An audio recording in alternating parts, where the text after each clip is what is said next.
Baik, ini sesi terakhir kita malam hari ini. Kita mencoba menggali pandangan-pandangan cinta yang ada di novel seorang ulama besar kita, pujangga kita, yaitu beliau Hamka, di novel yang judulnya Tenggelamnya Kapal Van der Wijk.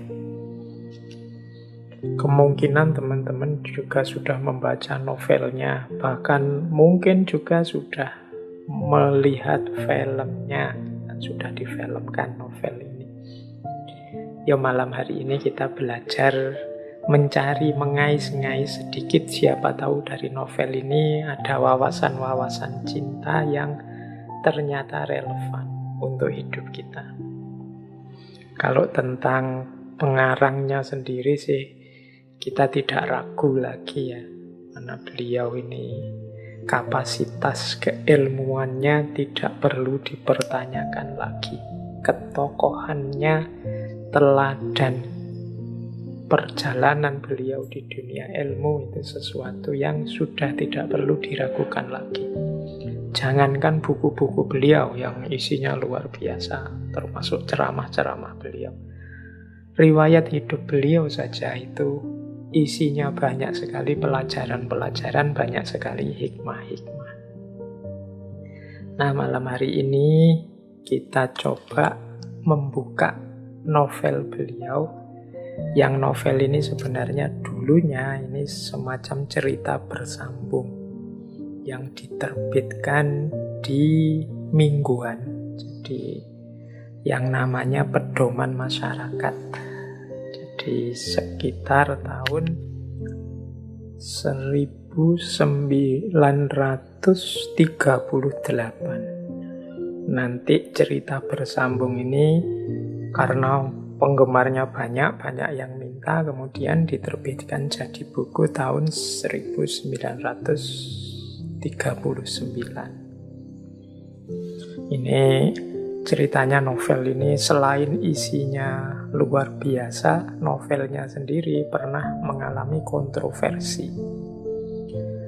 Dulu ada beberapa orang dari kelompok Lekra. Lekra itu organisasi kebudayaan sayap kiri di Indonesia, sering dianggap underbow-nya PKI karena yang mendirikan Aidit dan kawan-kawan. Lekra itu kepanjangannya Lembaga Kebudayaan Rakyat.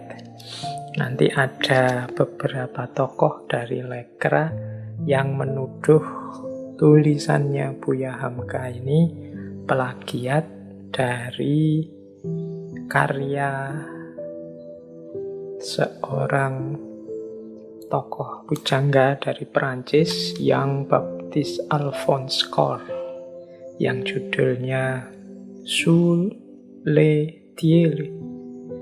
Novel ini nanti diadaptasi, diterjemahkan dalam bahasa Arab oleh Mustafa Lutfi Al-Manfaluti dengan judul Majdulin, yang diterjemahkan dalam bahasa Indonesia Magdalena. Teman-teman bisa nyari novel yang versi Magdalena ini. Nah, ada beberapa tokoh Lekra yang nuduh tulisannya Buya Hamka ini, yang Tenggelamnya Kapal Van der Wijk itu plagiat dari novel ini. Yo, kontroversi zaman itu pro kontra rame. Saya tidak tahu, mungkin yang nuduh juga punya argumen, tapi menurut saya memang kalau dari sisi alur cerita cinta apapun, teman-teman bisa membaca. Kemarin ada Romeo and Juliet, ada Shirin Khusro, ada Sayap-sayap patah. Itu kan sebenarnya alurnya mirip-mirip saja menurut saya. Jadi ada pelajaran cinta tentang bagaimana cinta itu fitrah, kemudian ada tantangan dari lingkungan sekelilingnya. Kalau di Tenggelamnya Kapal Van der Wijk ini dari budayanya, kalau di Romeo and Juliet dari tradisi feodal kebangsawanan saat itu, kalau di Khalil Gibran sayap-sayap patah tantangannya dari kelompok agamawan yang menindas. Selalu ada itu. Jadi ada jatuh cinta, ada tantangannya, kemudian perjuangan jatuh bangun tokohnya dalam cinta, dan terakhir pengorbanannya. Akhirnya juga sama-sama mati. Sama-sama dikubur berdua. Itu alurnya menurut saya mirip. Jadi mungkin perlu dipertanyakan lagi kalau menurut saya, kalau ada yang bilang ini hanya plagiat saja. Karena istilah plagiat kalau hari ini itu kan kita menyebutnya cuma nyontoh saja. Kayak teman-teman mungkin nulis skripsi, tesis, disertasi karena malas mikir terus hanya ngutip saja. Tapi saya kira karya Buya Hamka ini punya originalitasnya sendiri, baik dari sisi settingnya, dari sisi tokoh-tokoh, dan dari sisi originalitas unsur-unsurnya, termasuk masuknya pandangan-pandangan agama di dalamnya. Itu kalau menurut saya, jadi dia punya sisi originalitasnya sendiri. Yang tertarik dengan perdebatan kontroversi tentang novel ini, silahkan cari di Google, itu cerita-ceritanya banyak. Tapi kita malam hari ini tidak sibuk di situ. Kita sibuk untuk menggali makna. Seperti apa sih ulama besar kita ini, pandangan-pandangannya tentang cinta dalam novel Tenggelamnya Kapal Van der Wijk. Baik, saya tidak tahu ini saya harus menceritakan sinopsisnya sebentar atau langsung masuk saja, karena saya kok hampir yakin teman-teman ini sudah ngerti semua ceritanya, tinggal kita uraikan, kita gali makna-maknanya. Oke lah, tidak apa-apa kalau gitu saya ceritakan sebentar saja. Sinopsis pendeknya, tidak seperti Khusro Shirin kemarin yang saya ceritakan panjang lebar. Saya ceritakan ringkasnya saja ya. Jadi novel ini tokoh utamanya adalah Jainuddin dan Hayati. Dua orang yang saling jatuh cinta.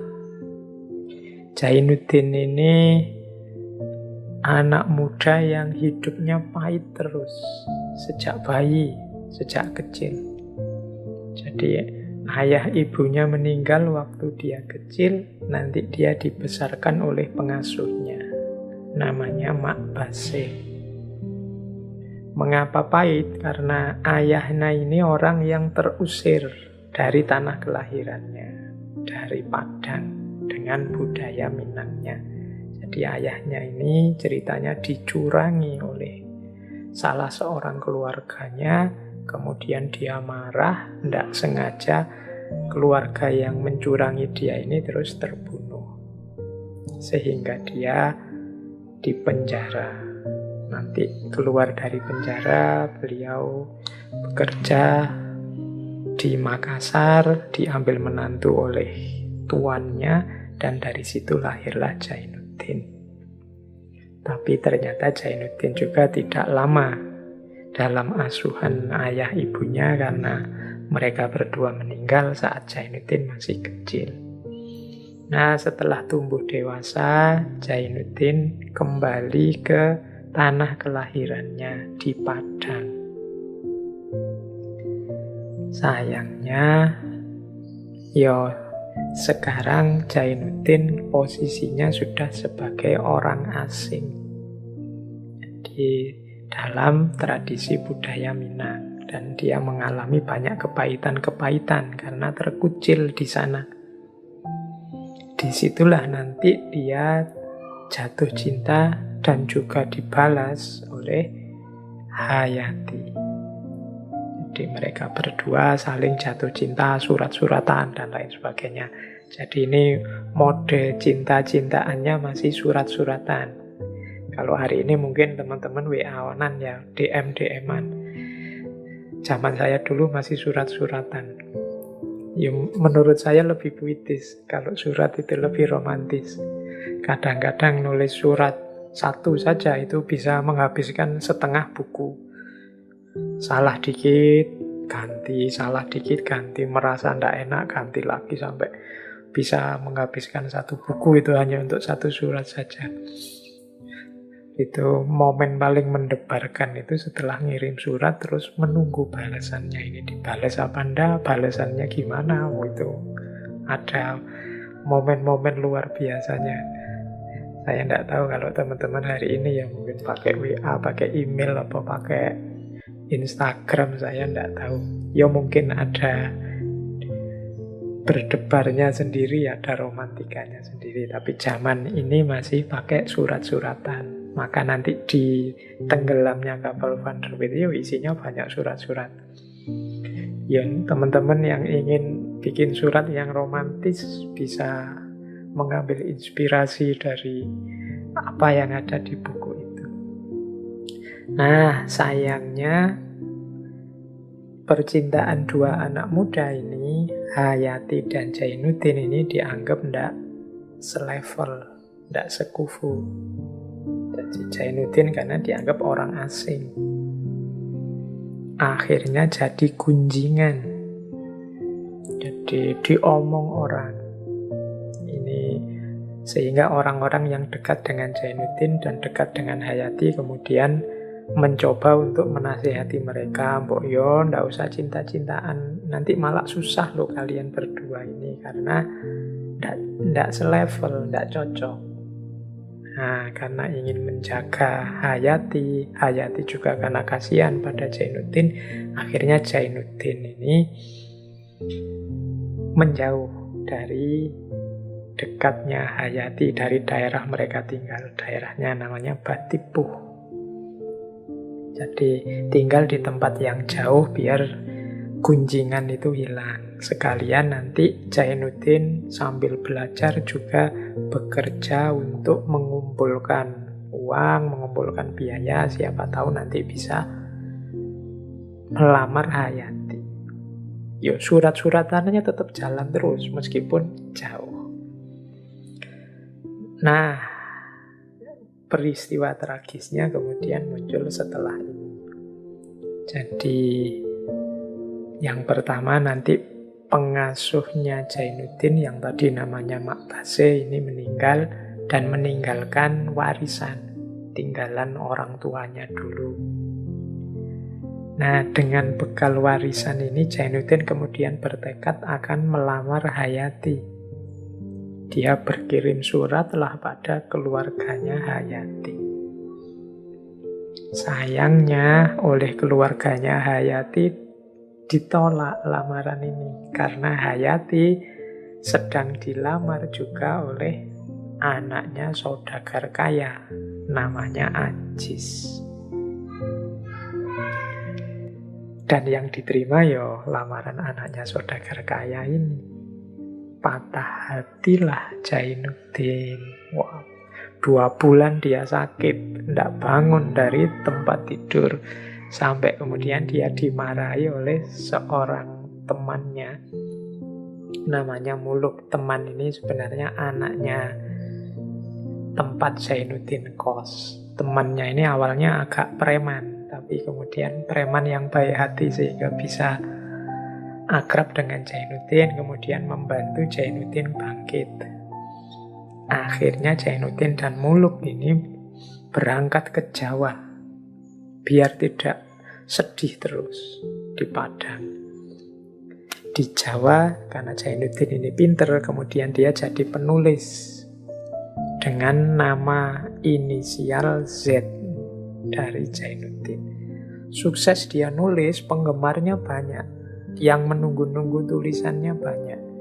Jadi dia punya beberapa langganan surat kabar, dia jadi kolumnis, dia jadi penulis cerita. Nah, nanti dari Jakarta dia pindah ke Surabaya. Selain masih aktif nulis, nanti dia mendirikan namanya Tunil. Tunil itu mungkin semacam panggung hiburan, panggung pertunjukan, yang Jainuddin jadi penulis ceritanya.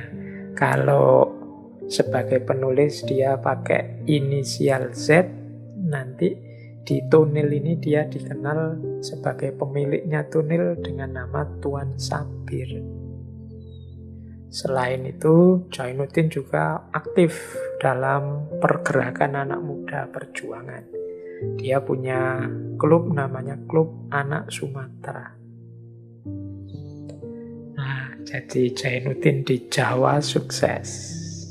Nah, di Surabaya inilah di tengah-tengah kesuksesannya nanti hadir kembali Hayati dengan suaminya Aziz. Jadi Hayati dan Aziz ini bergabung dengan aktivitas klub anak-anak Sumatera. Bahkan nanti bersahabat dengan Jainuddin. Tapi Jainuddin sudah bukan Jainuddin yang dulu, dia sudah dingin karena kecewa pada Hayati. Jadi dia sudah acuh kalau bertemu dengan Hayati. Ini sangat menyakitkan bagi Hayati. Nah, sampai ada ketika Aziz bangkrut, stres, jatuh sakit, tidak punya rumah lagi, rumahnya disita. Dan Hayati dan Aziz akhirnya pindah ke rumahnya Jainuddin. Mereka bertiga hidup di rumah yang sama. Tapi saya bilang tadi, Jainuddin sudah bergaya, tidak lagi peduli dengan cintanya yang lama. Nah, cerita selanjutnya, Aziz ini yang bangkrut, yang stres, yang bahkan sakit beberapa lama, kemudian pamit ke Banyuwangi untuk mencari pekerjaan.